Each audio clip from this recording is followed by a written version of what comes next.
রাজধানীর করাইল বস্তিতে লাগা আগুন নিয়ন্ত্রণে কাজ করছে ফায়ার সার্ভিসের 10টি ইউনিট। এই মুহূর্তে সেখানে আছেন রিপোর্টার শফিকুজ্জামান রুবেল।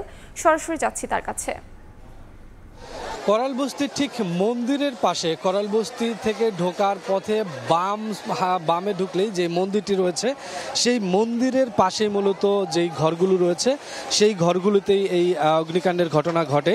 আমরা যখন খবর পেয়েছি ঠিক 12টার পরে নাগাদ আমরা ফায়ার সার্ভিস কাছ থেকে যে তথ্যটি পাই যে এখানে যেই ঘরগুলো রয়েছে বস্তির ভিতরে করাইল বস্তিতে, সেই ঘরগুলির যে মন্দিরের পাশে যে বসত বাড়ি সেখানে মূলত আগুনের ঘটনা ঘটে এবং মুহূর্তে আগুন ছড়িয়ে যায়। কেননা আপনারা জানেন যে বস্তির ঘরগুলো কিন্তু একটা আরেকটার সাথে যেরকম বেষ্টিত থাকে, এই কারণে দ্রুত গতিতে আগুন ছড়িয়ে যায়। এই মুহূর্তে আপনারা দেখতে পাচ্ছেন যে ফায়ার সার্ভিসের 10টি ইউনিট মূলত ভিতরে কাজ করছে, 2টি ইউনিট রিজার্ভ ফোর্সে বাইরে রাখা হয়েছে। আমাদেরকে যেটা জানানো হয়েছে মোট 12টি ইউনিট কিন্তু এই করাইল বস্তির আগুন নিয়ন্ত্রণের কাজ করছে। ইতিমধ্যে আগুন কিন্তু নিয়ন্ত্রণে চলে এসছে এবং পুরোপুরি নির্বাপনের কাজ কিন্তু চলছে। আমরা যেটা দেখছি যে একদম খুব পুঙ্খানুপুঙ্খভাবেই কিন্তু দেখা হচ্ছে, কেননা কোথাও যদি আগুন নিচে প্রত্যেকটি ঘরেই মূলত ইতিমধ্যে ভেঙে ফেলা হয়েছে এবং অনেক ঘর পুড়ে কিন্তু ছাই হয়ে গেছে। তো সেই নিচে যদি আগুন থাকে সেটা আবার যাতে না বড়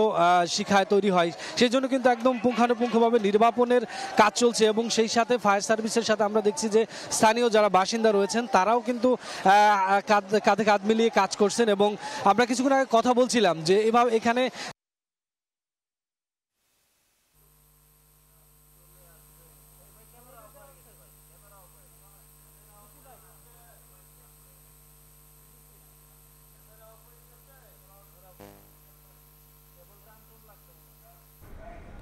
সরাসরি যুক্ত ছিলাম করাইল বস্তিতে।